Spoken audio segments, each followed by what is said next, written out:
porque ustedes saben que en esta interdisciplina que tiene la psicología jurídica con ámbitos especiales, específicamente más del derecho, somos demandados en el sentido de que se piden respuestas que a veces la propia disciplina no puede dar con la exactitud que se requiere. Y es un imperativo ético para todos los psicólogos que trabajamos en cualquier espacio, pero especialmente en el ámbito jurídico, no responder sin fundamento a ninguno de los requerimientos que nos puedan hacer en cualquiera de los ámbitos de trabajo. ¿Por qué? Porque hay una situación y es que uno tiene que dar cuenta de lo que hace a terceros, a otros.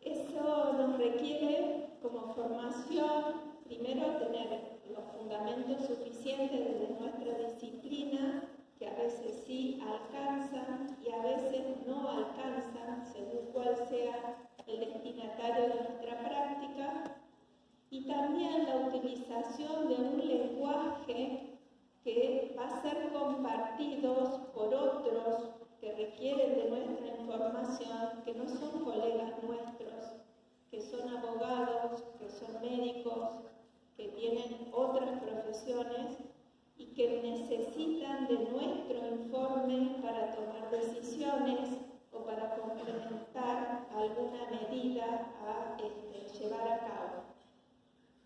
Entonces, esto significa que nosotros tenemos que hablar en criollo, no, porque tenemos un modo de producir nuestro lenguaje en informes que compartimos con colegas que pueden entender efectivamente lo que estamos diciendo, y hay otros interlocutores de nuestros informes dentro del campo jurídico que necesitan comprender exactamente lo que estamos diciendo, porque de la mala interpretación o la suposición de algo que no se entiende bien puede dictarse una medida muy equivocada, y eso obviamente, como vieron, puede causar más lesión o muertes.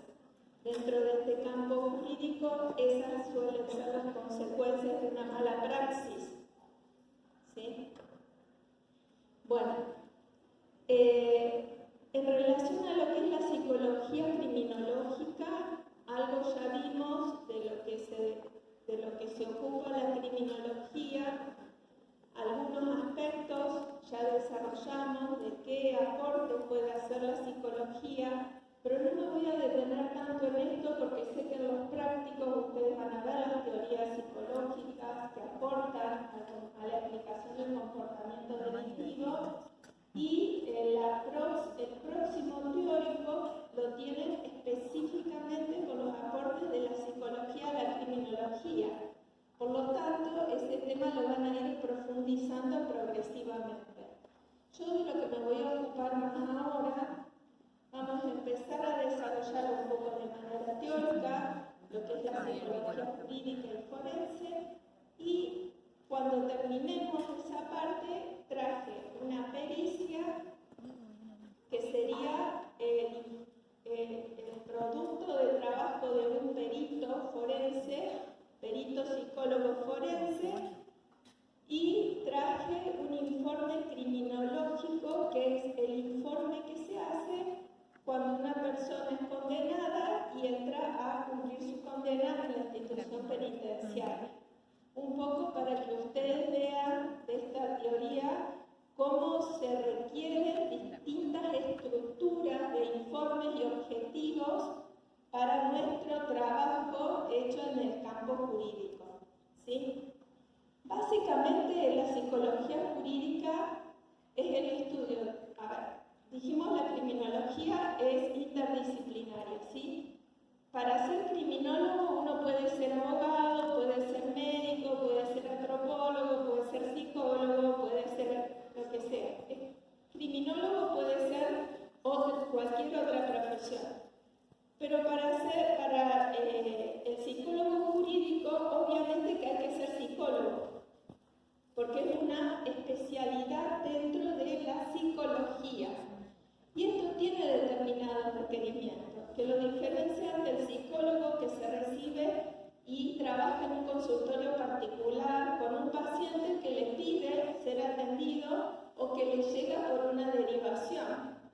En ese caso de trabajar en un consultorio, en un hospital, en una clínica, en un particular, en ese caso tenemos abordajes clínicos que requieren que haya o una derivación de alguien para que llegue ese paciente o una iniciativa del paciente, una demanda de querer tener algún tipo de tratamiento.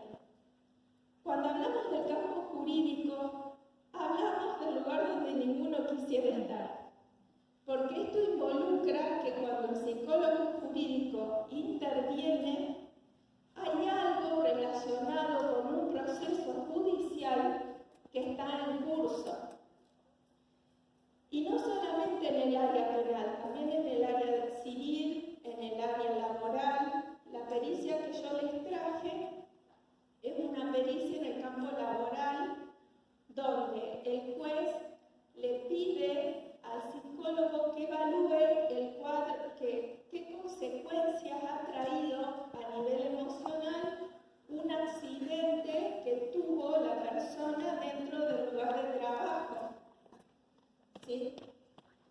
Bueno, ¿qué significa esto? Que cuando hablamos de la psicología jurídica siempre estamos hablando de abordar, analizar, establecer, aclarar comportamientos que son complejos, pero que tengan algún tipo de incumbencia en el campo jurídico, ¿sí? Entonces, podemos estar hablando de víctimas, podemos estar hablando de autores, podemos estar hablando inclusive en el área civil de divorcios conflictivos donde hay que establecer la tenencia de esos hijos a mano de uno o de otro.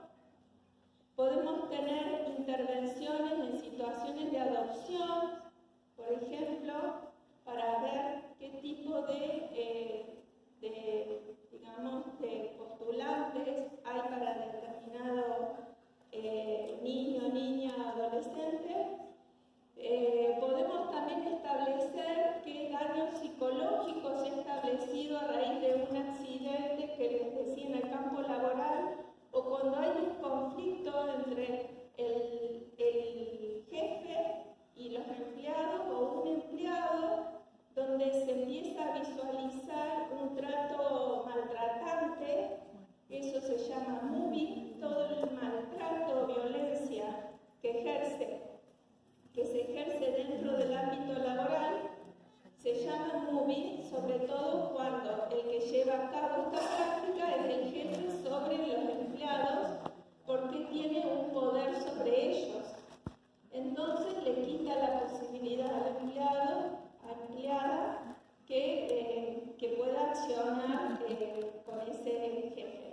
Genera una condición de vulnerabilidad y todo lo que significa abuso de asimetría de poder, ¿sí? Este abuso se puede dar dentro de distintos campos de trabajo, dentro del ámbito familiar, dentro de distintas instituciones, y bueno, y es ahí donde aparece el trato violento, que dentro del ámbito laboral se llama mobbing, ¿sí? Para que lo vayan conociendo. Entonces, es este estudio desde la perspectiva psicológica de conductas que de algún modo están atravesadas por alguna cuestión jurídica. Lo que ustedes tienen que ponerse en mente y presente es que lo jurídico no es solamente lo penal. Jurídico, dentro del campo jurídico,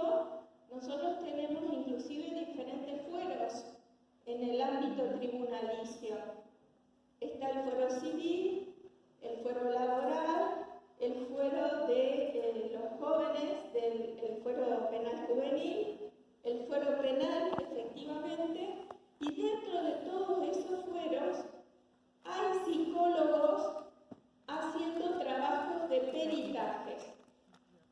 Ya vamos a ver qué es la pericia, pero lo que significa esto es que también, no solamente en el ámbito tribunalicio, que sería lo forense, están los psicólogos trabajando en distintas áreas, no solamente en lo penal, sino que también la psicología jurídica nos habilita a trabajar en otras instituciones, como los correccionales de jóvenes, como las cárceles, como los centros de atención a las víctimas. Entonces vamos a ver cómo depende de dónde estemos trabajando es el requerimiento que vamos a tener. Lo que quiero decir es que a pesar que la psicología tiene una autonomía suficiente para tomar decisiones, el abordaje que se hace dentro del campo jurídico no es de una demanda espontánea del destinatario de nuestra práctica. ¿Sí? Siempre hay algún atravesamiento legal de alguna especie, civil, laboral, penal, que pone a esa persona destinatario de nuestra práctica en una consideración jurídica. Ese es el campo básico, grande, enorme, que tiene la psicología jurídica y ya lo vamos a empezar a puntualizar. Fíjense ustedes, la ley 7106, que es la ley que rige en Córdoba, acerca de las incumbencias que tiene el psicólogo jurídico, cada provincia tiene su código de funcionamiento, cada colegio de psicólogos tiene una normativa que por supuesto son muy similares, pero puede haber algunos matices, tienen distintos números, pero son muy parecidas en cuanto a la incumbencia que le dan al psicólogo en el campo jurídico. Miren ustedes lo amplio que es esto. Una de las incumbencias es el estudio de la personalidad del sujeto que delinque, la rehabilitación del penado, esto ya hablando dentro de las cárceles, del tratamiento penitenciario, la orientación psicológica del liberado y sus familiares.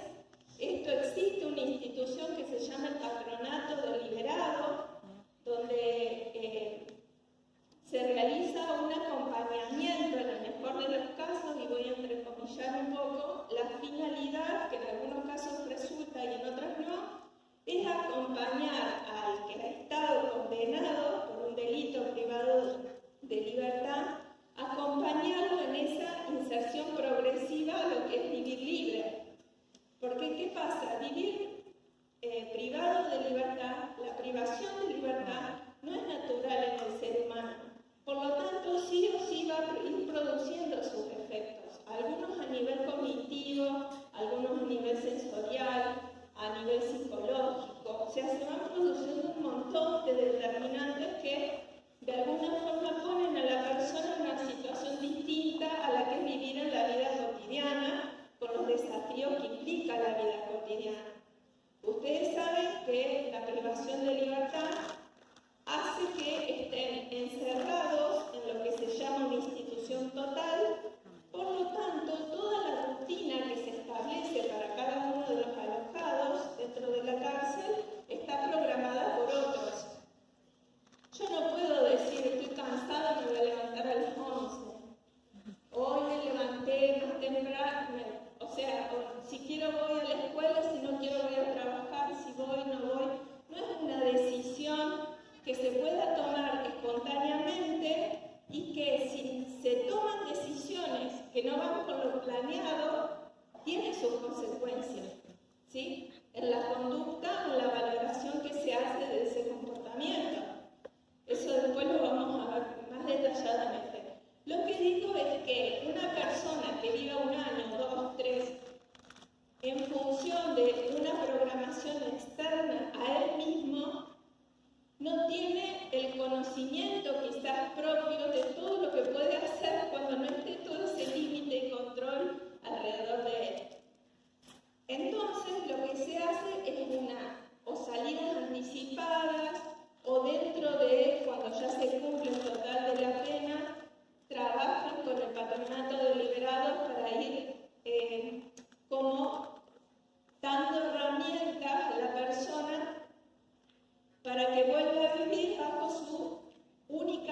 responsabilidad y ya no bajo la responsabilidad de los que ponen límites externos para que él no transgreda. ¿Se entiende? Entonces, eso haría el trabajo de orientación psicológica deliberada de sus familiares. Para los familiares también es un tema volver a recibir una persona que ha estado presa. Fíjense ustedes, no sé si algunos son de acá, que seguramente hay de otros lados, de otras localidades o de otras provincias, y ustedes se darán cuenta que la distancia favorece la idealización. Entonces, cuando uno no convive con alguien, tiende a pensar lo mejor y el anhelo de volver a encontrarse con eso, como esta sensación de lo mejor que vivo en un espacio. Por ejemplo, cualquiera. Yo estoy estudiando acá, yo me llevo muy bien con mi familia, pero vivo acá solo o con otros y estoy bien, pero extraño, quiero volver. Vuelvo los fines de semana, una vez al mes, lo que sea. Bueno, yo mientras estoy acá extrañando, recuerdo todo lo positivo, o todo lo que uno cree que es positivo en la convivencia.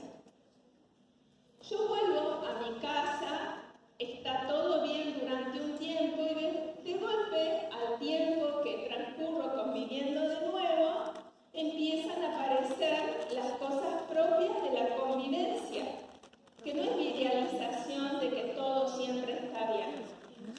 ¿Qué significa eso? Que si a nosotros en la vida cotidiana nos pasa que no estar en contacto con algo nos da posibilidad de idealizar, para las familias y para los internos que están presos les pasa exactamente lo mismo. Mientras está preso, la familia idealiza a la persona que no está. A veces la va a visitar, a veces no, pero es como que añora que vuelva. El interno también añora volver a su familia.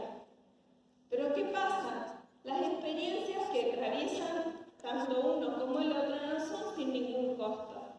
Después me ha pasado de ver internos, por ejemplo, que han entrado solos a cumplir 5 años de condena y cuando salen de la cárcel no solamente tienen la pareja, sino que tienen 3 hijos. Todos han ido naciendo mientras él estaba preso.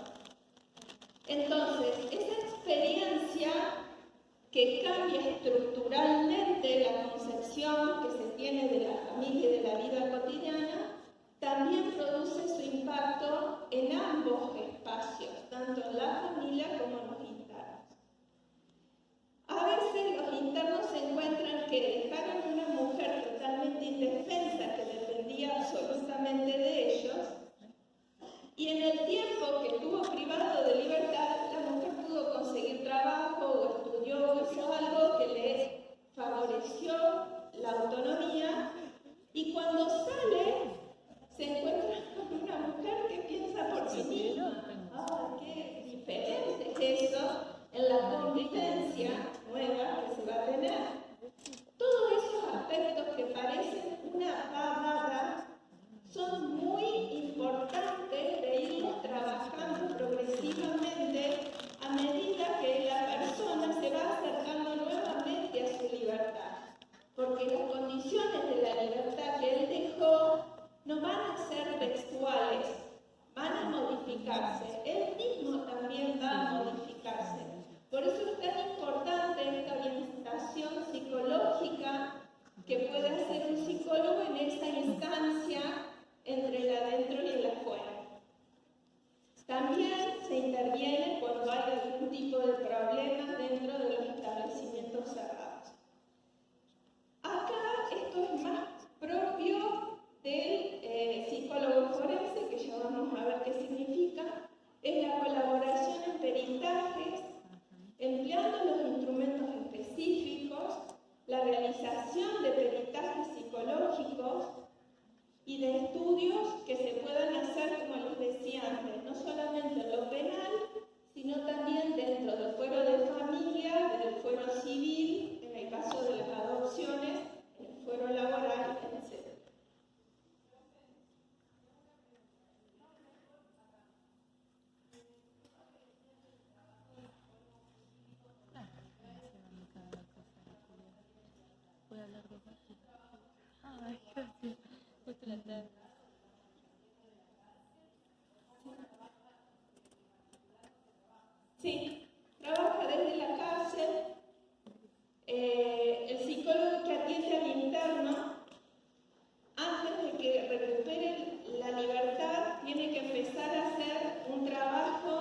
conexión entre el adentro y el afuera. ¿Sí? El trabajo con las familias en el contexto de la institución penitenciaria, si todavía el interno no salió, o sea que está dentro de la institución, pero si salió, el trabajo se hace dentro del patronato del liberado, que es otra institución aparte.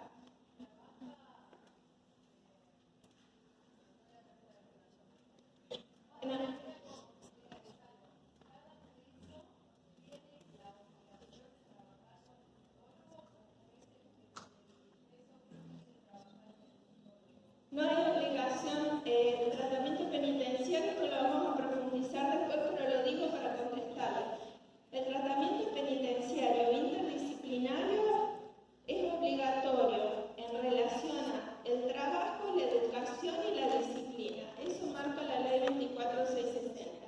O sea que un interno que cumpla con esos tres aspectos del tratamiento, llegado el momento de la libertad, puede pedir salir anticipadamente con libertad condicional o asistida. Son las posibilidades. Ahora, el tratamiento psicológico no es obligatorio.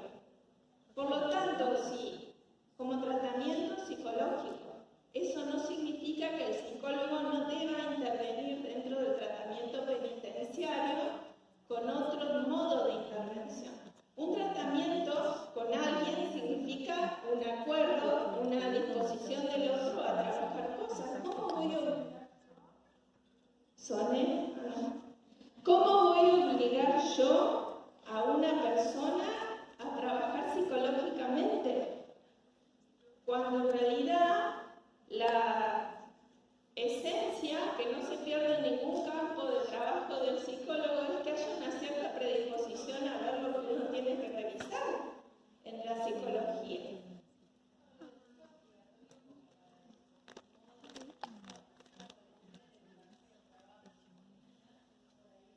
Y no.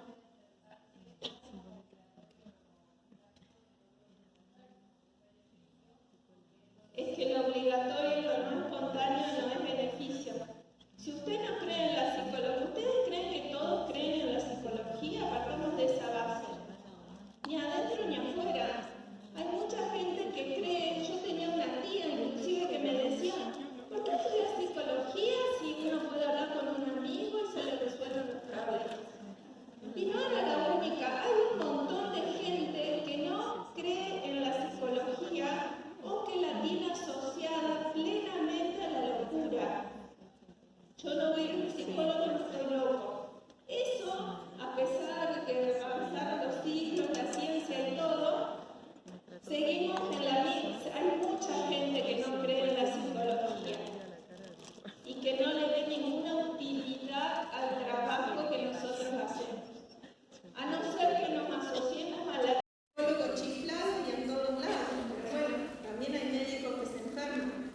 El tema es que nosotros tenemos las herramientas para saber qué hacer al respecto, ¿sí? Y eso es lo que se promueve como salud mental en la población. Con el conocimiento que yo tengo puedo promover una mejor salud mental en otros. Bueno, este es un poco más extenso, es otro turno, ustedes lo tienen, pero básicamente dije casi lo que vimos anterior, porque la psicología forense, pericial, aplicada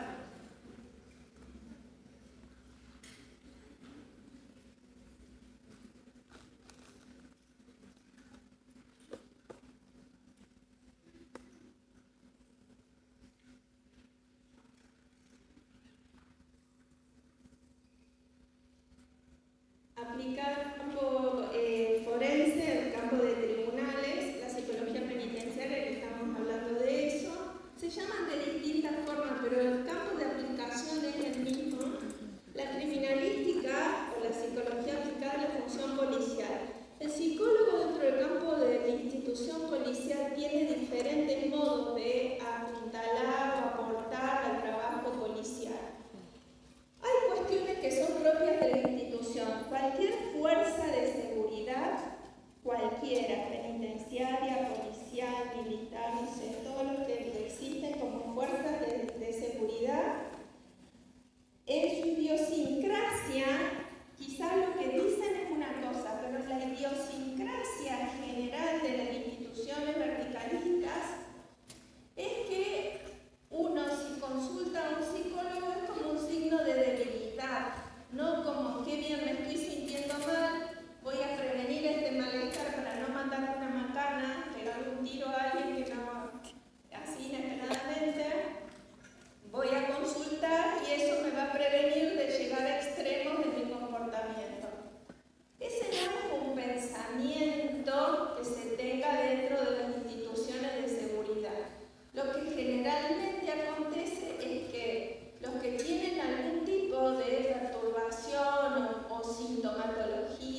lo que se hace de él. Entonces, si bien hay psicólogos que trabajan en las instituciones policiales, muchas veces, porque imagínense, en la policía, las personas en general que trabajan en la policía tienen autorización para el manejo de armas. No cualquiera puede manejar un arma, ¿sí? No es algo que si me pongo nervioso, ansioso, si soy impulsivo, si tengo características psicopáticas, y bueno, y hay que hacer una selección en el ingreso a la policía. No cualquiera podría ser. Pongo así entre comillas, podría ser penitenciario, podría ser policía, podría ser militar. No todo perfil es para todo. Bueno, una de las cuestiones que pueden hacer los psicólogos es intervenir en la selección, pero también en el apuntalamiento de algunos agentes algunas agentes que son derivados para un seguimiento psicológico, ¿sí? Pero también hay psicólogos que participan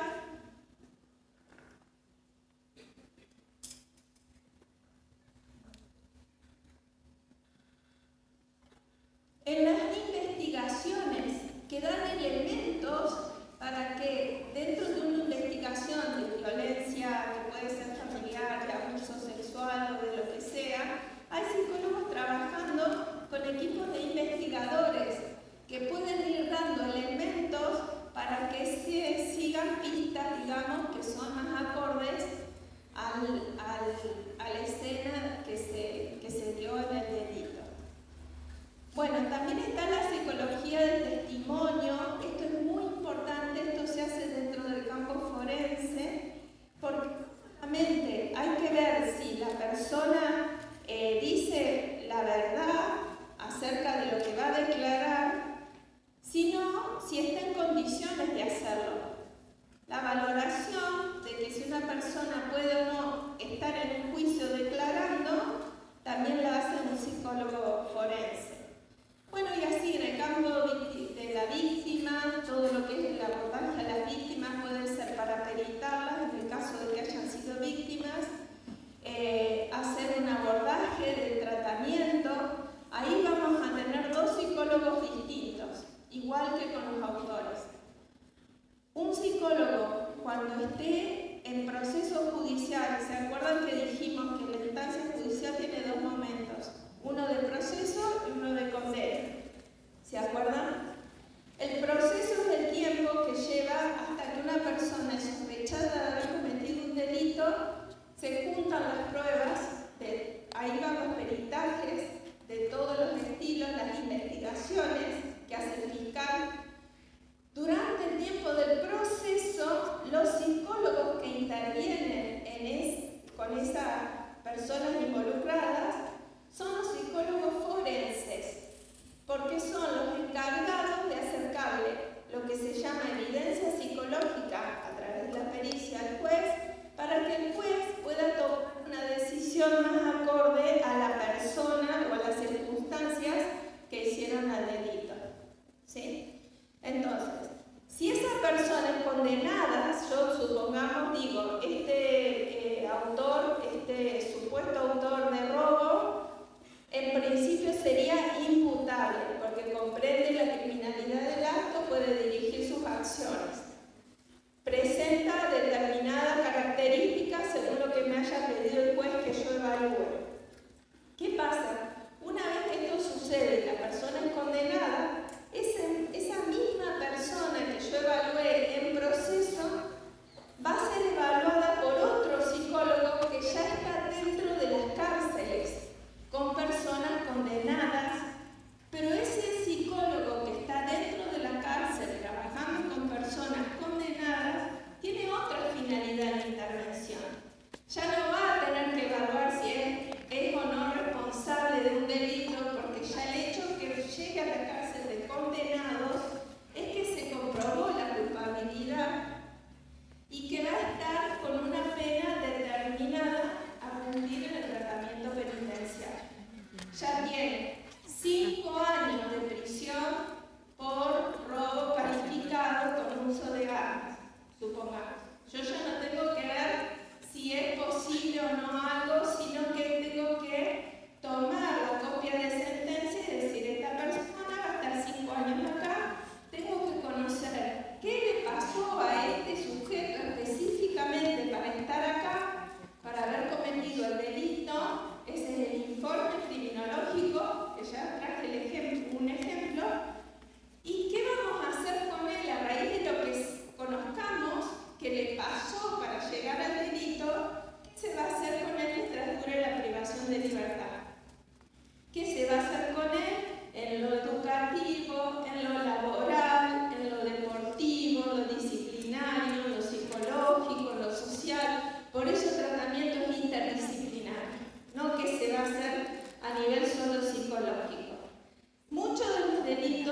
predomina el aspecto psicológico en el delito, a veces, sobre todo en los delitos contra la integridad sexual, tenemos un gran desafío, que yo creo que ya les conté, pero lo voy a decir cada vez que me toque decirlo, que es que muchos jueces no creen en la valoración psicológica del comportamiento, así como la gente por ahí no cree, hay jueces que tampoco creen en la valoración psicológica de una persona.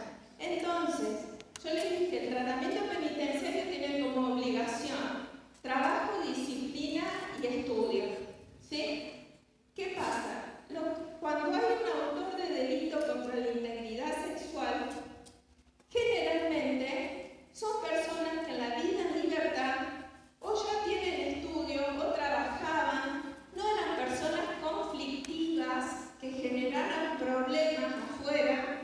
Entonces, dentro de la cárcel se comportan de la misma manera. Es más, se comportan de manera más pasiva, más sumisa respecto a la autoridad, respecto a los reglamentos. Porque no es ese el motivo que los lleva a delinquir.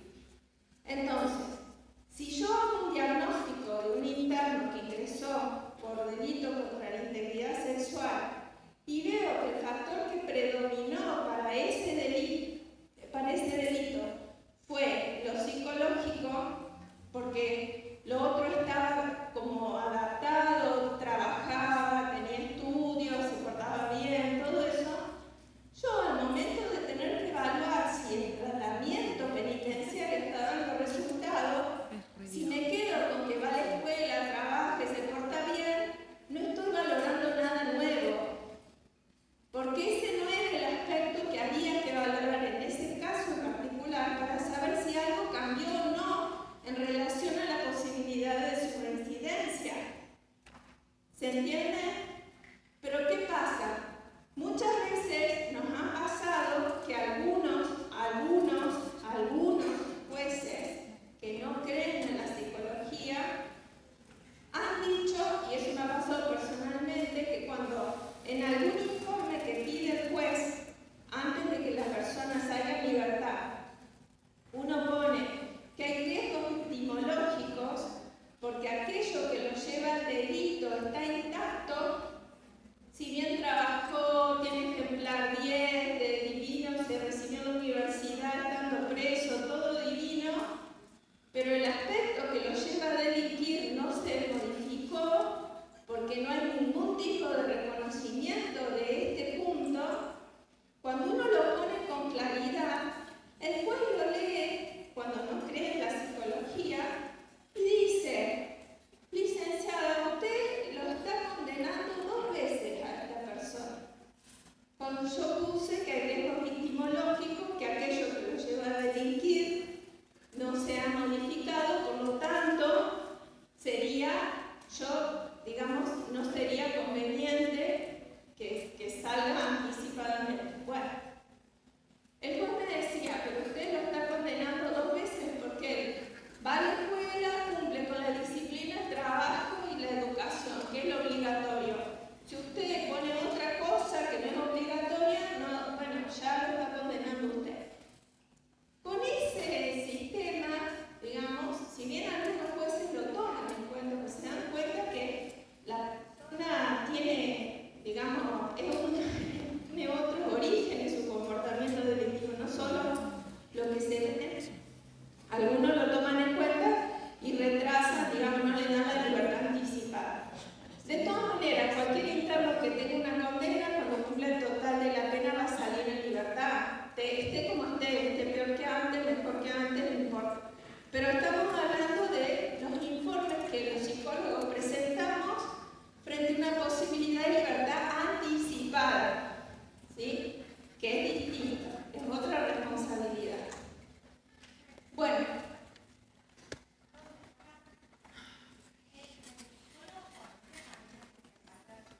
No, ahí vamos. Así no se confunde. Estoy hablando del marco de funcionamiento de la psicología jurídica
manual intermedio, pregunta de examen, ¿qué hace el psicólogo forense donde trabaja específicamente en tribunales, en el ámbito tribunalicio? No trabaja en cárceles, no trabaja con víctimas, no trabaja. Porque el tipo de trabajo que hace su tarea es en el tiempo que se llamaría del proceso, en el ámbito penal, y en el campo de la consideración de una decisión que tiene que tomar el juez en otros campos jurídicos, como la adopción, la de chip y todo eso. Entonces, psicología forense es una rama de la psicología jurídica, pero solamente desarrolla su campo de trabajo en el ámbito tribunalicio. ¿Se entiende? Solamente por el tipo de tarea que tiene encargada el psicólogo forense. Es una división de la psicología aplicada, se recolecta, se analiza y se presenta evidencia psicológica con propósitos judiciales. Esa es la pericia. La pericia psicológica se confecciona con lo que el juez pide conocer para tomar una decisión. Esos son los puntos periciales, los puntos de pericia. Esa es una enorme diferencia con un psicólogo jurídico que trabaje, por ejemplo, en el tratamiento con víctimas. Una cuestión clave, el psicólogo forense no hace tratamiento, solamente construye evidencia psicológica con la pericia para informarle al juez lo que está queriendo conocer desde el aspecto psicológico. Y nada más. El forense no hace tratamiento. Clave para la diferencia entre el psicólogo jurídico y forense. Entonces, esa valoración que les digo que hace el psicólogo forense dentro del ámbito tribunalicio y exclusivamente en el ámbito tribunalicio, pregunta de examen, es con los autores para conocer los puntos que el juez necesita conocer de un autor o un supuesto autor de una víctima y las secuelas que esto le ha generado, de los testigos que son los que tienen que declarar en un juicio, y esto de si son creíbles y si pueden hacerlo.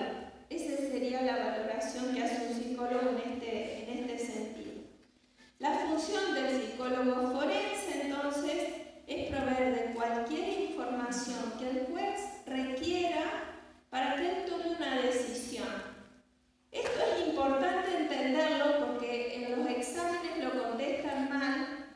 Cuando se dice que uno asesora al juez para los atenuantes o los agravantes de un comportamiento, no es que el psicólogo le dice: che, tenés que poner menos pena porque se justifica lo que hizo, entonces atenuante. O no, mirá qué grave, porque mirá toda la gravedad que tuvo el hecho. Eso no lo dice nunca jamás un psicólogo en su informe. Lo que describe el psicólogo en la pericia es una forma de funcionar de un sujeto en relación al comportamiento por el que se lo está culpando. Profe, tengo una duda con respecto a lo que comentaba de que no es solamente del autor del crimen, sino también de las víctimas, de testigos. ¿Cómo se llega a esas personas, digamos? ¿También el psicólogo forense hace entrevistas con estas personas? Claro, para valorar las consecuencias, porque dentro, parte de lo que toma el juez en consideración para dictaminar una sentencia, no es solamente el comportamiento delictivo, porque el delito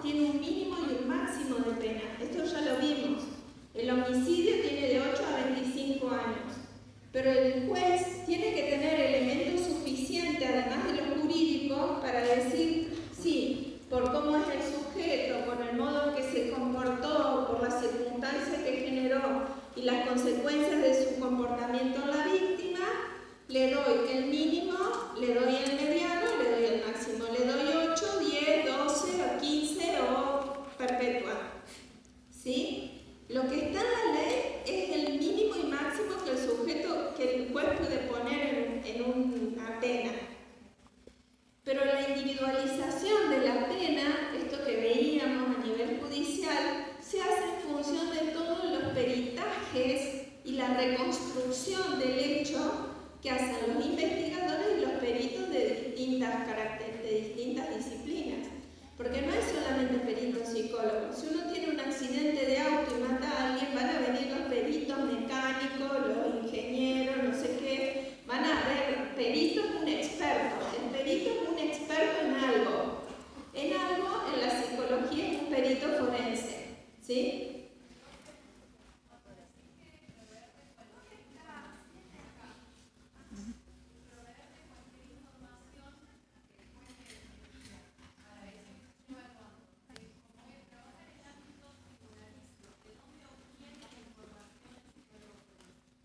Y de las entrevistas que hace con el destinatario de la práctica. O sea, uno tiene la persona imputada por tal cosa, el supuesto autor de eso, hablando de autores, podemos hablar de las víctimas también. Pero el mecanismo de funcionamiento, supuesto autor de yo lo tengo que llamar a la persona y empezar a hacer entrevistas para responder a los puntos periciales. Pero van a ver que lo que se pone en un informe pericial es muy distinto a lo que uno haría en un diagnóstico o en un informe criminológico o lo que sea. Por eso traje los ejemplos para que se den idea.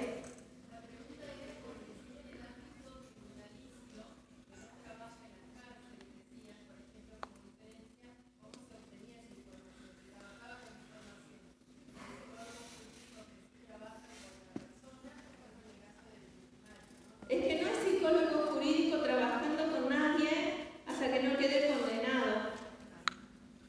Los que están abordando la situación son para conocer cómo es el perfil de persona que cometió un hecho delictivo, es el psicólogo forense para darle todo ese conocimiento al juez y el juez pueda tomar una medida más acorde a las circunstancias.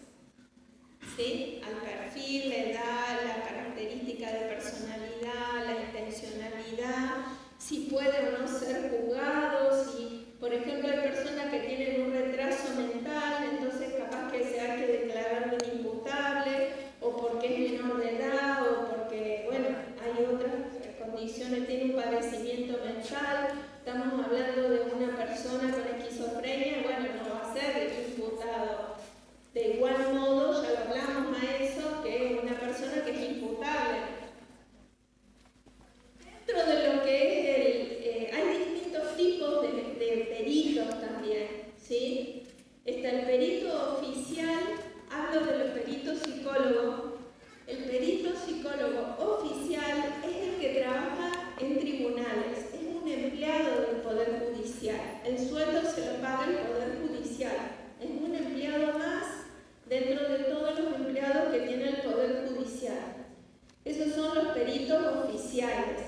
Entonces, cada vez que hay que hacer una valoración, se los llama a los peritos oficiales, se los notifica y le dice, bueno, hay que evaluar a tal persona para tal y tal objetivo. ¿Sí? Víctima o autor. Después está el perito control, que puede ser cualquiera de ustedes que se reciban de psicólogos, pueden ser peritos control de algo, porque el perito control se anota en una lista que hay en tribunales y se designa por sorteo. Esto porque hay tanta cantidad de demanda y muchas veces los peritos oficiales no dan abasto para producir las pericias en tiempo y forma. A veces se llama a un perito control, que es cualquier, lo mejor sería que esté formado dentro del área jurídica. Ha habido casos de psicólogos que se anotan en una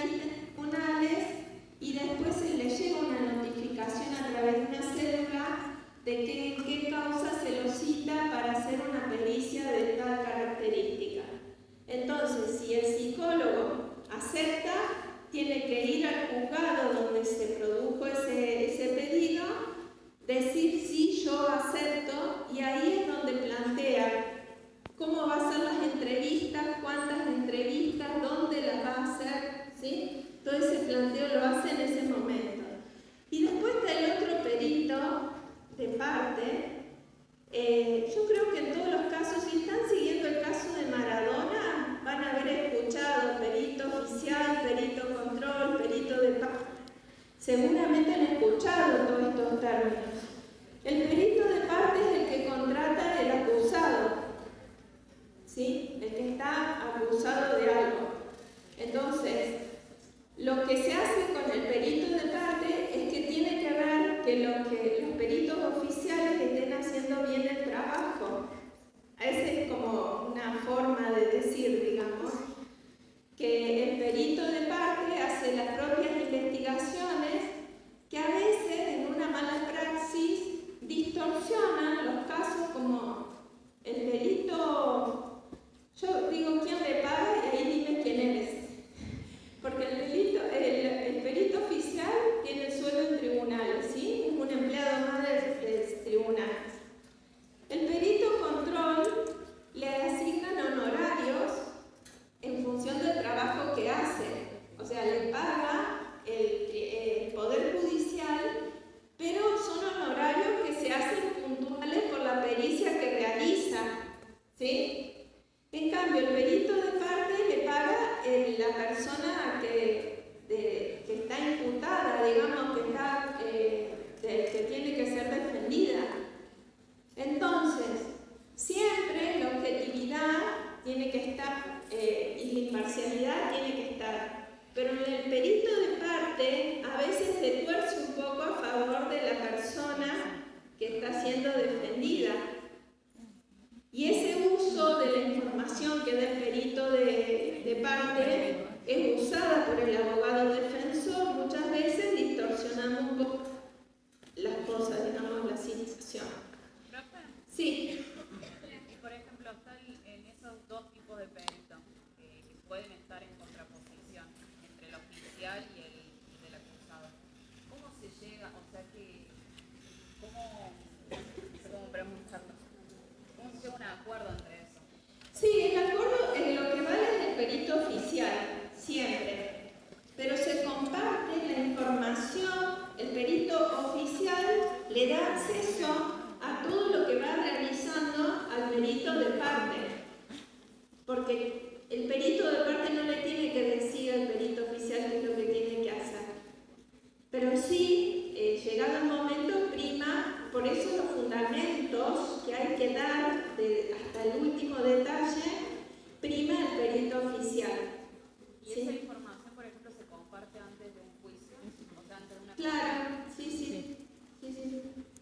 Bueno, ser peritos los menores de edad, lógicamente. Se tiene que abstener los que son testigos de algo. Por ejemplo, si yo fui testigo de un homicidio o de un robo, yo como psicóloga que vi eso no me puede llegar esa pericia a mí. ¿Se entiende? Tiene que ser otra, o es un amigo mío o una familiar, no puedo hacer esa pericia. Si yo soy perito, ¿sí? Tengo que excusarme por este vínculo o este conocimiento o por la instancia que me invalidan a mí para ser perito. Bueno, las personas que han sido condenadas y los inhabilitados. Sí, ¿allá querían preguntar algo? ¿Usted? Sí.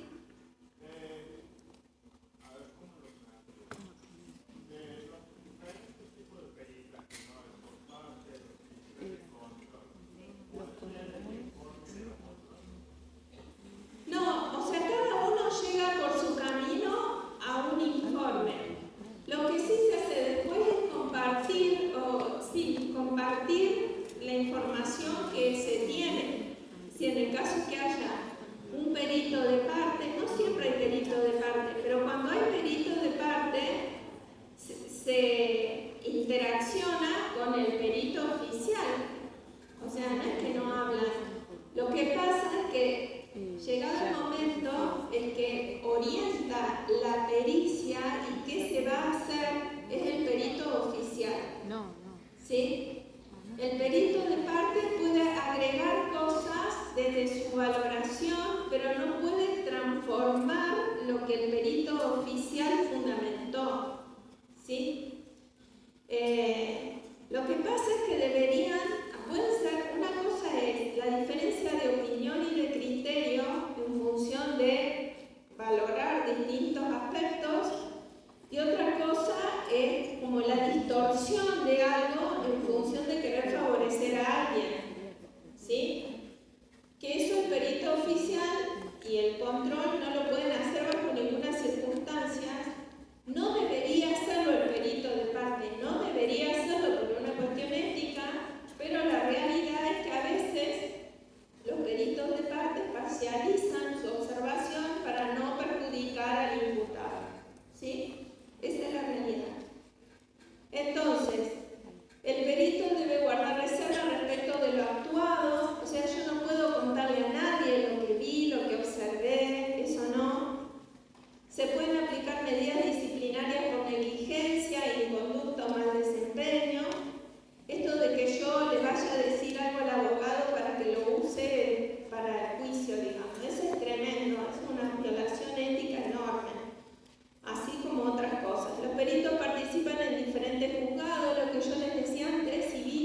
porque no solamente se acciona mal, sino que se utiliza mal la información y eso puede perjudicar a todos en realidad.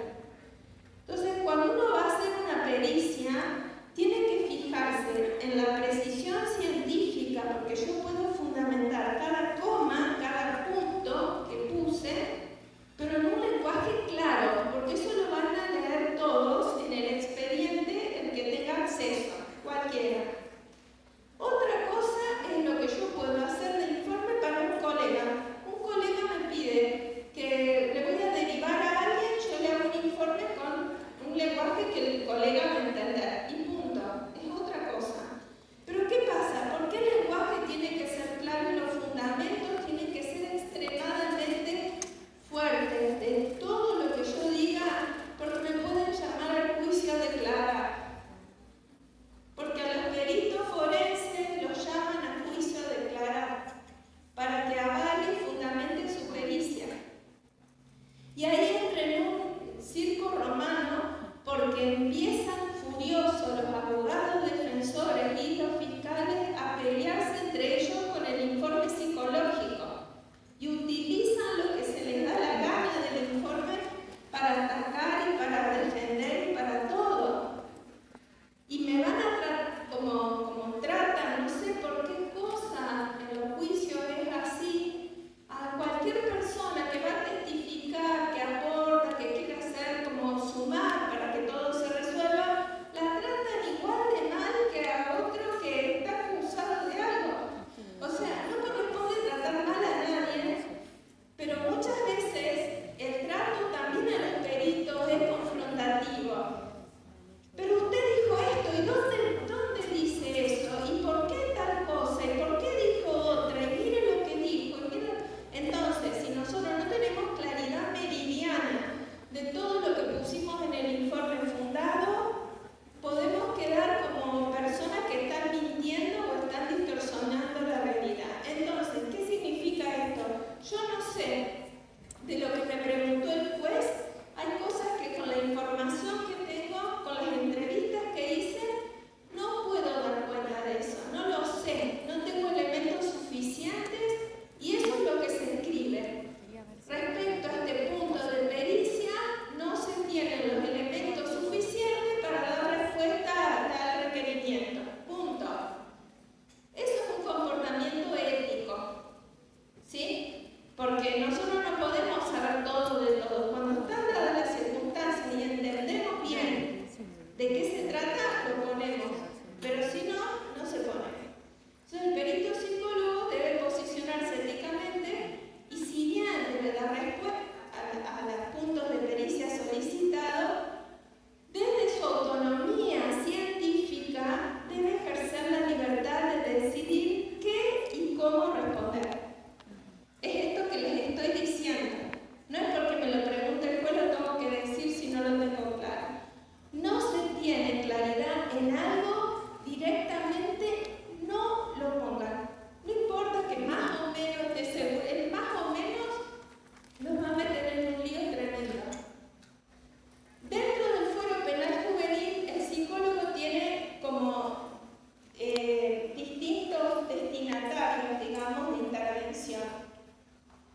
Unos son los menores, los jóvenes en conflicto con la ley, menores de 16, 18 años, que han cometido delitos, esos son los judicializados por haber cometido hechos delictivos, pero están los otros menores, otros niños, niñas, adolescentes, que por haber estado en una situación de riesgo, los han abandonado o son víctimas de abuso dentro de la familia, están en una custodia o en una guarda de una familia sustituta o en alguna institución de los que también hay que ocuparse.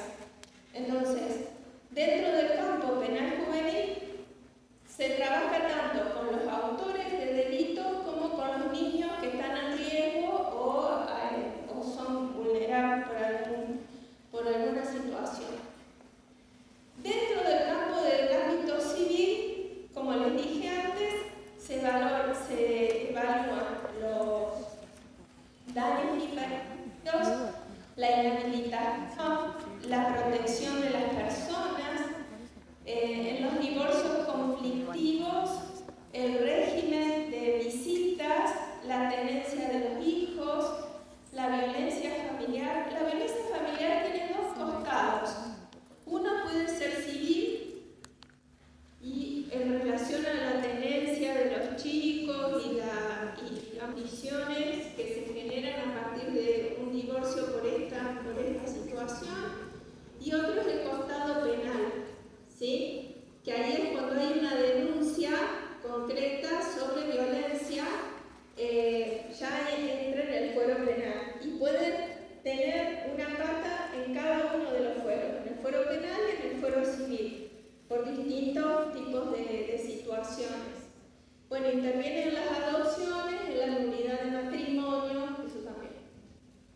En el ámbito laboral, que es la pericia que vamos a ver, son los litigios referidos a relaciones entre empleados o empleadores y causas previsionales. Cuando los reclamos están basados, esto es clave, cuando los reclamos están basados en patologías que sufre el empleado a consecuencia del trabajo, ¿sí? Que dice tener, que ese es el punto de evaluación nuestra, de poder conectar que a raíz de ese tipo de cosas que le pasó en el trabajo es que empezó a presentar determinada falencia, daño físico, emocional, social, ¿sí? Ese es nuestro trabajo, enlazar que es ese origen del acontecimiento laboral que generó esta sintomatología y no que esta sintomatología ya estaba desde antes y se agravó, digamos, simplemente. O por un despido, digamos, que se pueda agarrar de forma arbitraria, por violencia, como les decía, entre el jefe y los empleados. Bueno, entonces el perito evalúa la existencia de patología, su origen y magnitud y las secuelas del moving, que es esta violencia que se da en el ámbito laboral. ¿Quién levantó la mano? No me quedó clara la diferencia, o sea, por qué la violencia familiar estaría en el ámbito civil si hay un fuero de violencia familiar. En los dos, porque por ahí, por la división de bienes, no lo hace la justicia penal. La tenencia de los hijos no lo hace la justicia penal. Entonces, cuando hay un problema de violencia familiar que está denunciado, primero tiene que comprobarse la veracidad del acontecimiento en el ámbito penal. Hay una investigación, se detiene al autor, se trabaja con la víctima que denunció, se ve en qué situación está, el tipo de daño que produjo ese acontecimiento como violencia. Pero a la par, no en todos los casos, pero a la par puede gestionarse un divorcio, una tenencia de bienes, una tenencia de hijos, porque a veces las personas que están condenadas por delito de violencia familiar siempre pierden la patria potestad y la posibilidad de una tenencia en el caso de que no queden presos. A veces eso hay que resolverlo desde los dos ámbitos, ¿no? Por eso son situaciones especiales. No todos los casos de violencia familiar se denuncian. Entonces ahí entra directo en el campo divorcio conflictivo, entraría dentro del campo civil, ¿sí? Profe, y ahí en los casos de violencia, en los casos de violencia familiar, ¿se trabaja con la víctima, con el denunciante, o sea, aborda a toda la familia? ¿Cómo sería eso? Sí, en el mundo ideal sería eso.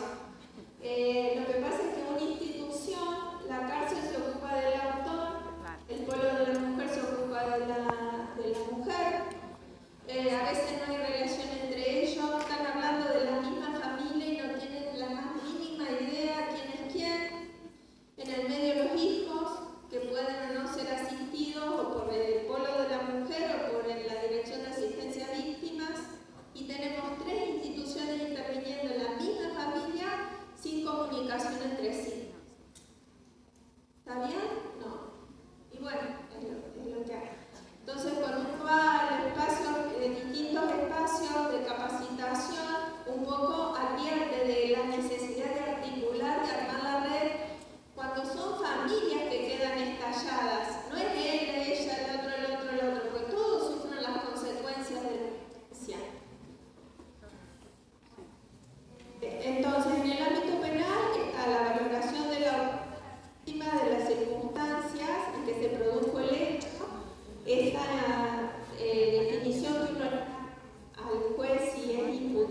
inimputable.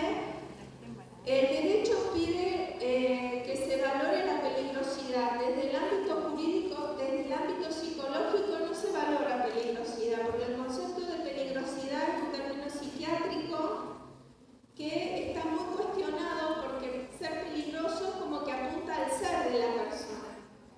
Que haga lo que haga en cualquier ámbito donde se mueve es peligroso. Y los seres humanos no somos así. Tenemos una valoración de riesgo que bajo determinadas circunstancias uno puede ser de generar violencia y en otras circunstancias no. ¿Sí? Pues yo tengo, por ejemplo, autores de violencia familiar que en la familia, con la familia son extremadamente tiranos y violentos, pero con sus amigos, en su lugar de trabajo, no son así. Entonces, puntualiza el riesgo de violencia con los vínculos que lo promueven más para el autor, que le sirven como de destinatarios de esa violencia, que no necesariamente es en todos los ámbitos. Por eso se habla de la valoración del riesgo de violencia y no de la peligrosidad.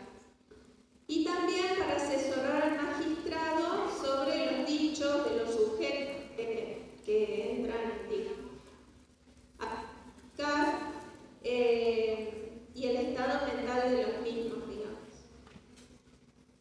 Esto es muy importante. En los delitos contra la integridad sexual ha habido un avance enorme porque tenemos una ley, que es esta ley 25852, que marca que solo exclusivamente los psicólogos podemos entrevistar a los niños que son víctimas de abuso sexual.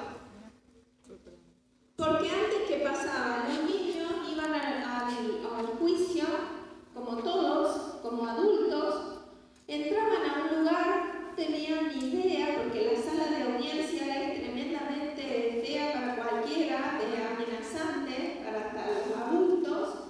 Entraban, los llevaban a los chicos que se sentaban a declarar, teniendo el autor ahí enfrente. Y a veces el autor era conocido, obviamente. Y el terror que generaba les hacía pasar una nueva victimización. Entonces, a partir del avance de la victimología y de la detección de estos aspectos que pueden ser mejorados para no revictimizar a las víctimas, en esta ley lo que marca es que solamente los psicólogos especialistas en niños o en la temática referida al abuso sexual pueden entrevistar a los niños menores de 16 años. Los requerimientos para esto es que se tiene que hacer lo que se llama la cámara GESEL, capaz que ustedes han escuchado hablar de esto.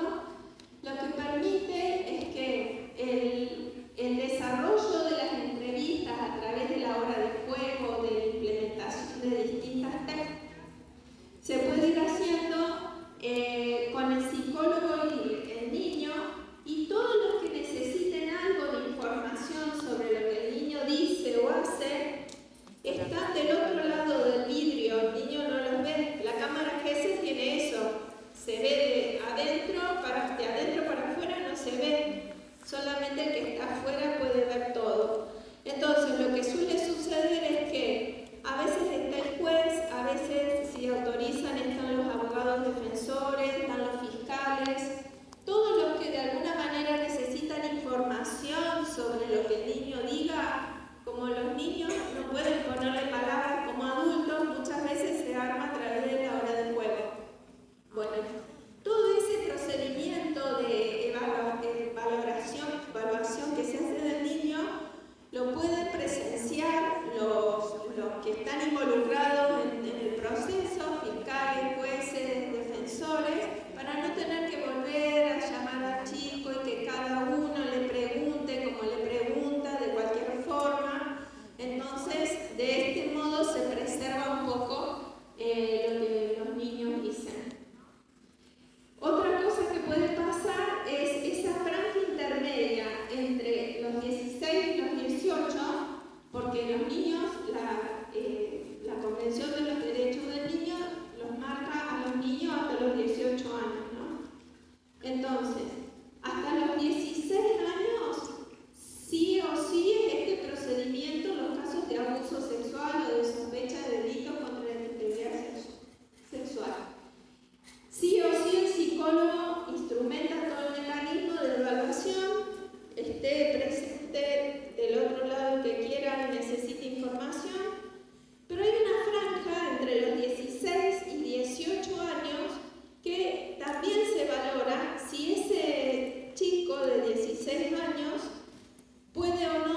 lo va a hacer a través de la Cámara GESE.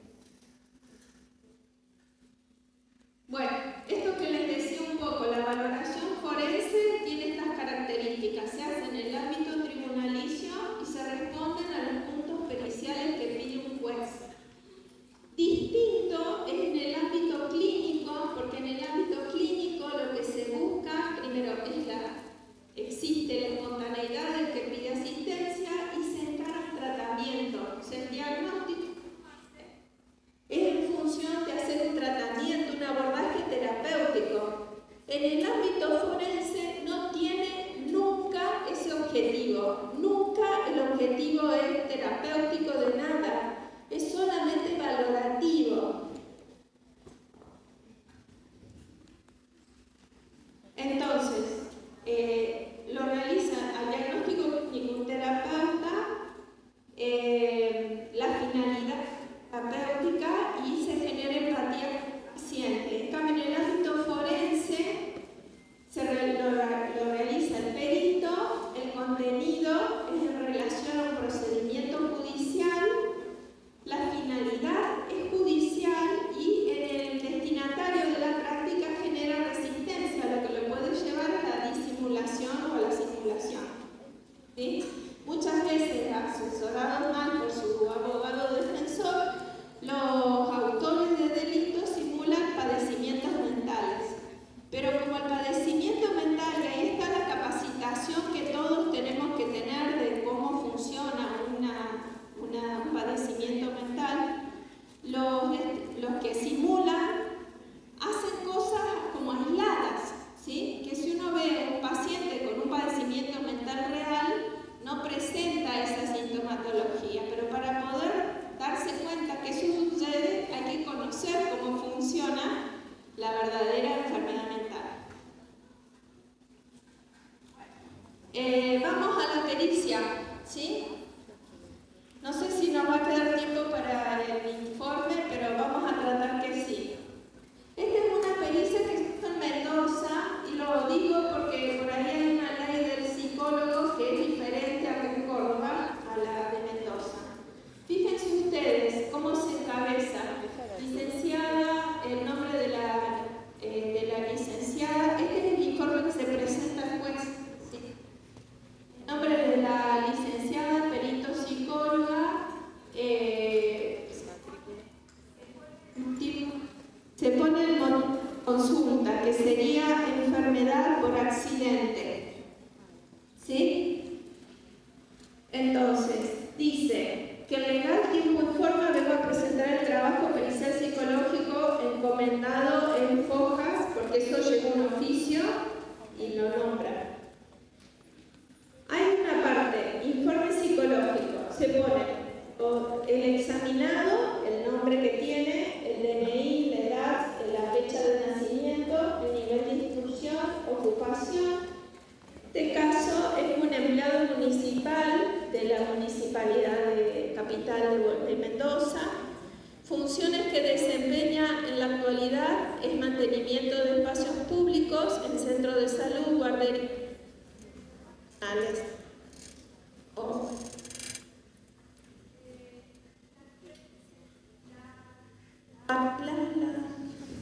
Las técnicas administradas, esto es importante que no puede faltar en ninguna pericia. Yo tengo que decir con qué instrumento evalué al destinatario, ¿no? Entrevistas clínicas diagnósticas, test de HTP, el test desiderativo, test estático visomotor de Mender, test de Rogers. Bueno, eso es lo que utilizó el profesional. ¿En qué fecha se hizo el estudio? De las consideraciones previas, lo que aparece es que la tarea pericial encomendada se realizó acorde a lo establecido a la ley del ejercicio profesional del psicólogo. Ahí le puse en la provincia de Córdoba, es la 7106. Cada provincia tiene su ley de ejercicio profesional en relación a la aplicación de técnicas y marcos teóricos reconocidos a nivel nacional e internacional, del mismo modo en cuanto a las normas éticas a tener en cuenta en la práctica de esta profesión. Esto es importante porque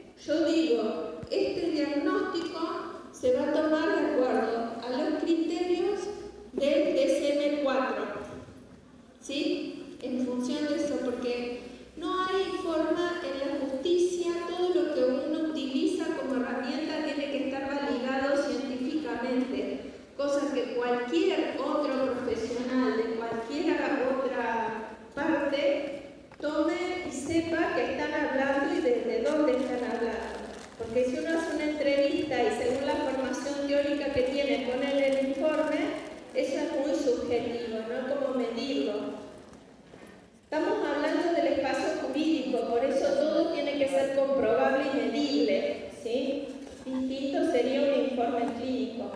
Entonces se utiliza el DSM-4.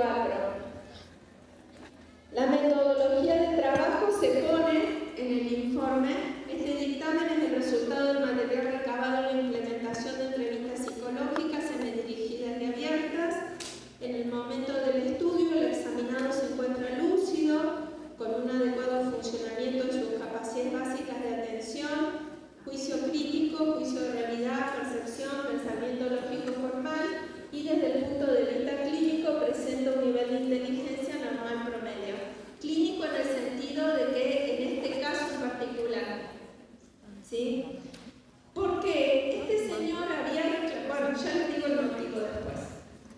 El señor durante el proceso psicodiagnóstico no presentó alteraciones en el estado de conciencia que le impidan comprender y aceptar los mecanismos que se le propusieron para llevar a cabo la labor pericial. En la anamnesis, datos de filiación, nombre, fecha de nacimiento, estado civil. Las observaciones generales. En la observación física se pone su vestimenta de acuerdo a la estación, al lugar en el que se encontraba, denotaba limpieza de aseo personal. Observaciones de conducta. Al iniciar la evaluación, el examinado mostró disposición para colaborar en el proceso psicodiagnóstico. Durante la entrevista se desenvolvió y cooperó satisfactoriamente respondiendo a las preguntas que se le indicaban. Vieron que es todo bastante descriptivo de lo que se ve.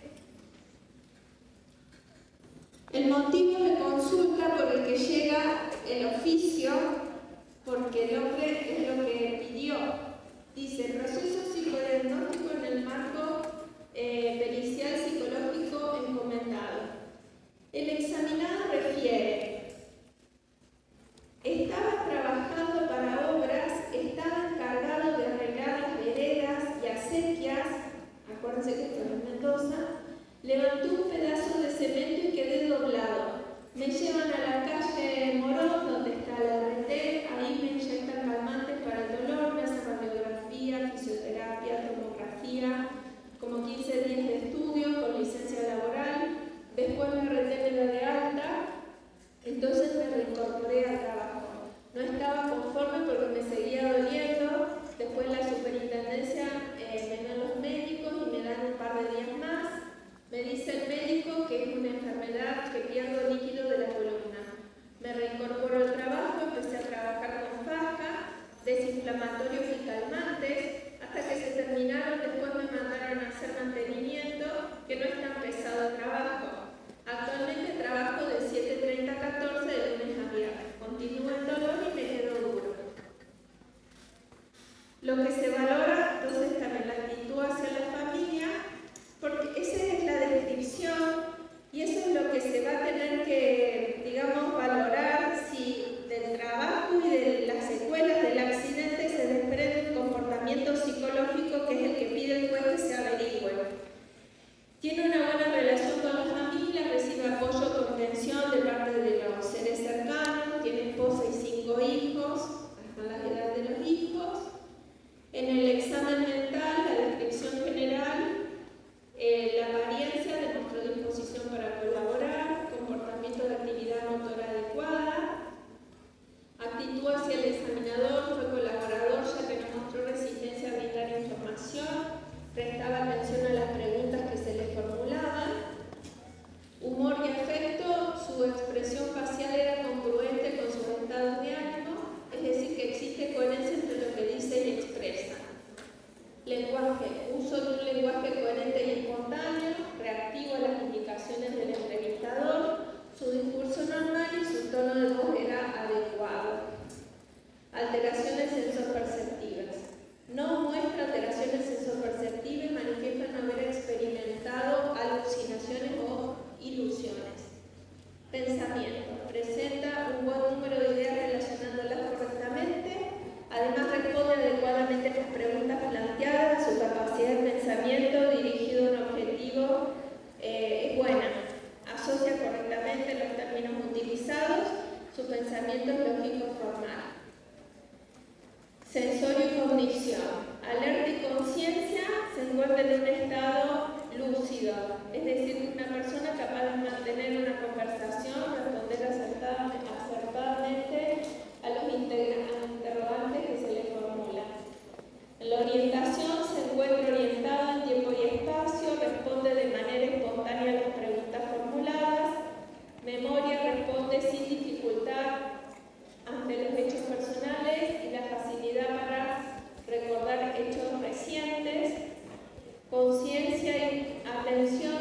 Dentro de los parámetros esperables se consideran capacidades adecuadas, aunque en ocasiones presenta elevado nivel de ansiedad, lo que en determinadas circunstancias podría inferir en dichas básicas: habilidad visoespacial, orientación, tiempo-espacio adecuado. Control de los impulsos, se puede inferir que es capaz de controlar sus impulsos sin dificultad. Se descarta la presencia de trastornos cognitivos, psicóticos o de personalidad. Juicio insight, reconoce las probables consecuencias de los actos que realiza, es consciente de su situación y puede predecir futuras conductas ante posibles situaciones. Flexibilidad, se puede inferir que no se trata de un cuadro simulado, ya que dichos cuadros no se corresponden con cuadros clínicos bien definidos. Es difícil considerar que nos encontremos frente a una simulación, ya que la sintomatología del examinado se ajusta a la de un cuadro específico, que en este caso era el trastorno de ansiedad. Fíjense ustedes, acá viene lo que el juez preguntó al psicólogo que evalúe. El primer punto de pericia dice, así se piden las pericias. El primer punto de pericia dice: indique cuál es la patología o el psicodiagnóstico que presenta el actor en el punto de vista psicológico a raíz del accidente laboral sufrido en tal fecha y su enfermedad laboral generada en el trabajo por las tareas forzosas. Criterios de diagnóstico, ahí están lo que usó para decir qué diagnóstico es, el DSM-4 y el CIE-10. Trastornos de ansiedad debido a patología física, según Cortenauto, lumbalgia postraumática, ver diagnóstico médico especialista con ansiedad generalizada. Bueno, la ansiedad predominante, la crisis de angustia, las obsesiones o compulsiones predominan en el cuadro clínico. A partir de la historia clínica, de la exploración física o de las pruebas de laboratorio, se demuestra que las alteraciones son la consecuencia fisiológica directa de una enfermedad médica. Estas alteraciones no pueden explicarse por la presencia de otro trastorno mental, o sea que no está somatizando, es un estado, un cuadro emocional ligado efectivamente a una lesión física real. Estas alteraciones no aparecen exclusivamente en el transcurso de un delirio. Estas alteraciones provocan un malestar clínicamente significativo o deterioro social, laboral o de otras áreas importantes de la actividad del individuo. Ansiedad generalizada, predomina una ansiedad o preocupación excesiva centradas en múltiples acontecimientos o actividades, con crisis de angustia cuando predomina esta crisis, con síntoma obsesivo-compulsivo cuando predominan obsesiones o compulsiones en la presentación clínica. Esto es lo que presentaba el hombre. Segundo punto de pericia. El juez pregunta si coincide con la incapacidad permanente del paciente graduada en esta presentación por su cuadro sobreviviente, trauma sufrido, desorden mental orgánico postraumático, caso contrario fije la incapacidad. Entonces, según el baremo, la tabla de evaluación de que se utilizó para medir, se dice: se puede inferir que lo expresado a continuación se encuentra asociado a las consecuencias generadas por el accidente expuesto en autos. Se realiza anamnesis, mediante la cual se evalúa la personalidad previa del examinado. Se consideran rasgos importantes para la evaluación: biografía, episodios de duelo, respuesta afectiva, expectativas laborales frustradas y sus relaciones personales con el medio. Ya, grado 2. Esto se acentúan los rasgos de personalidad de base, no presenta alteraciones en el pensamiento, concentración y memoria, presenta crisis de angustia, necesita tratamiento psicoterapéutico. La incapacidad que se midió es del 10%. Factores de ponderación, fíjense ustedes, todo esto está en un baremo, la dificultad para realizar tareas habituales, posibilidad de ubicación laboral, edad del damnificado, incapacidad funcional, factores de ponderación, Trastorno detectado ocasiona cierto grado de incapacidad o disminución respecto a las aptitudes psíquicas previas. En relación al examinado, presenta cierta disminución en la aptitud para desempeñarse laboralmente, reducción acusada de interés a la participación en actividades significativas. El cuadro de ansiedad incide en la persona de manera tal que su estado psicoemocional no es el mismo que antes de sus dolencias, altera su esfera emotiva, ya que en sus pensamientos y sentimientos persiste la sensación de riesgo de sufrir dolores a lesionarse nuevamente, lo que le impide afrontar determinadas situaciones de la vida cotidiana y laboral. Otro punto que pidió el juez valorar es si el cansancio referido en el punto precedente genera una desvitalización que empeora la relación con sus familiares, con sus actitudes de irritabilidad, agresividad, impaciencia, cinismo, suspicacia, intolerancia, pérdida de sentimiento de competencia y idoneidad profesional, desmotivación, pérdida de la autoestima laboral, deserción y abandono de tareas ante los intensos dolores sufridos. El perito dice: se puede inferir, de acuerdo al evaluado, que su nivel de resistencia ha disminuido notablemente en lo laboral, no pudiendo desempeñarse como lo hacía antes, comienzan los mareos y dolores de cabeza. Por otro lado, presenta reducción en el interés para participar en actividades sociales, evitando salir de su casa. En relación a sus vínculos familiares, ha generado cierto estado de dependencia emocional, por lo que necesita la compañía de un ser cercano para sentirse seguro a la hora de enfrentar situaciones cotidianas y sociales. De acuerdo al evaluado, se puede inferir que presenta las menores posibilidades de reubicación laboral. Por todo lo expuesto, así se termina formalmente, me tenga por presente y por forma, se lo traslado a las partes, se envía soporte electrónico, se regulan los honorarios, será justicia.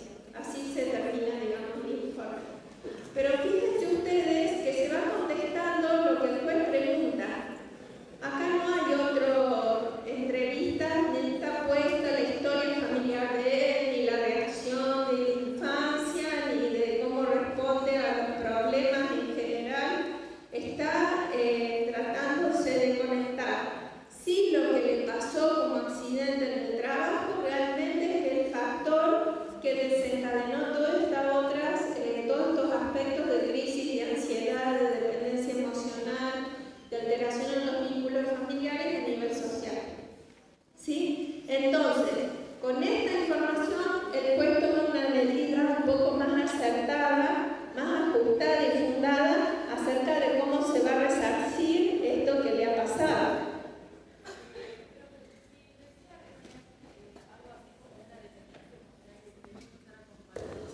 Sí.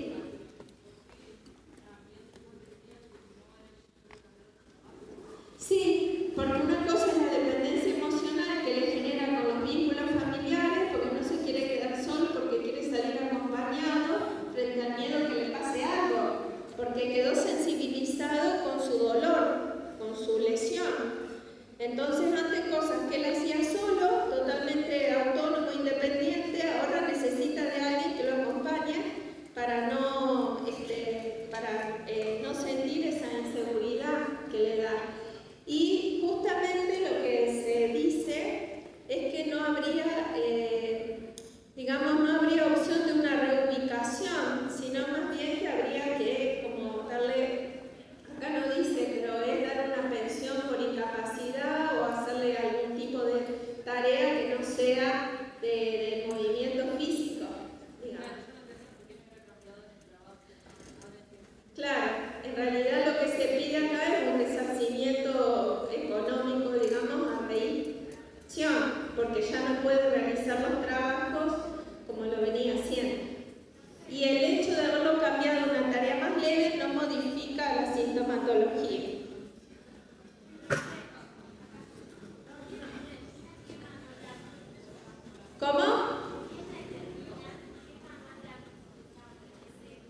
se dice tal cosa, nadie lo puede cuestionar, porque uno con sus recursos de administración de test, de valoración a las entrevistas, ubica la sintomatología que predomina en determinado lugar. Profe, una duda con respecto de los baremos, los porcentajes.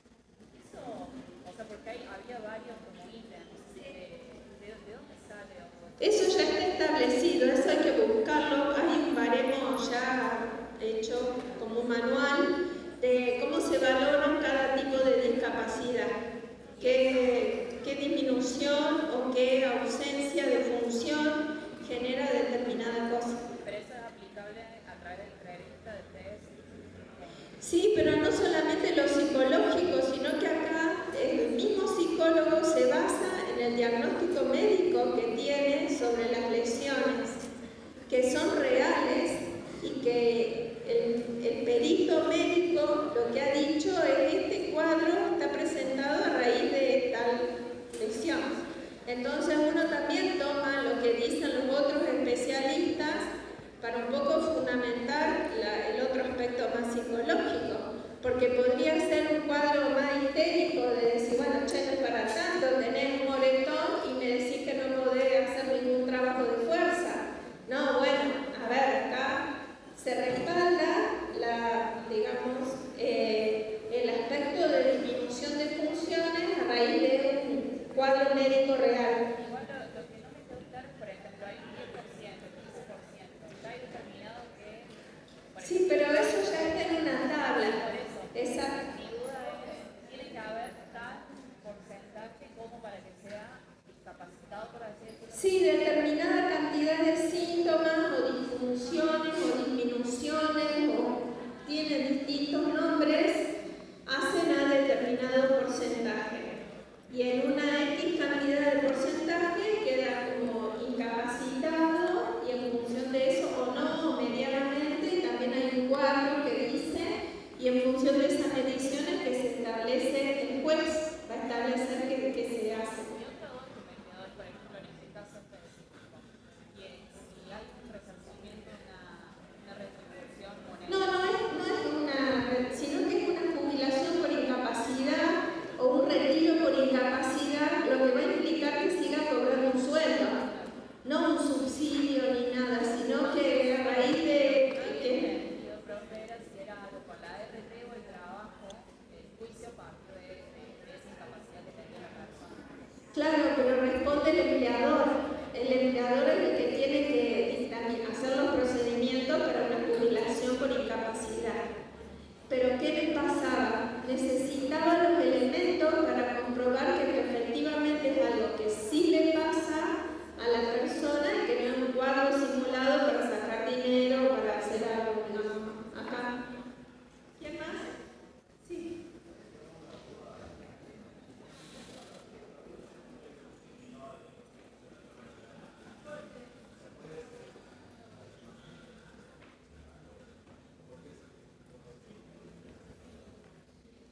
Y sí, porque, no sé, por más que tenga 17 años y tiene un conocimiento sobre algo, no puede ser perito. Si usted es experto en informática, por ejemplo, a los 17 años, por más que sea un experto en informática, no califica para dar opiniones de los tribunales. Tiene que cumplir los 18 años como adulto para poder decir algo e informar algo en los tribunales. No, porque los peritos son peritos. Yo les dije que perito puede ser de cualquier especialidad. No importa, hay peritos médicos, peritos mecánicos, peritos arquitectos, peritos ingenieros, peritos comerciantes, no sé, de ciencias económicas. Si estamos hablando de una estafa, podemos hablar de una malversación que la puede ver un contador, alguien, digamos, que sepa de eso, ¿no? Entonces, depende de cuál sea el delito, va a ser el tipo de experto o expertos en general que se busque. ¿Está? Sí.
Cuando yo